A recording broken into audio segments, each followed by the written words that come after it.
Lods, magtalaba muna tayo.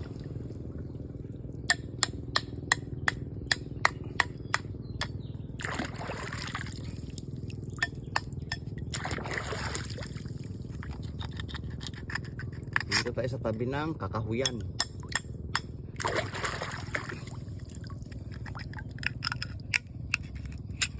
Yeah. Wala pa tayong kutsilyo. Ito lang. Uy, nadala yung laman. Hugasan po natin kasi maraming maliliit na balat. Hindi naman matutunaw sa tiyan yan eh.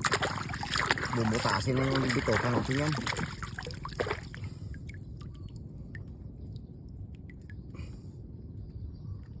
Yun.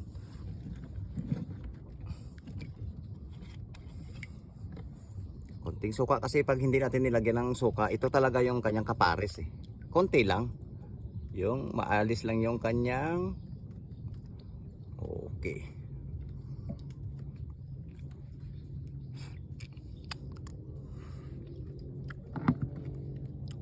Balat.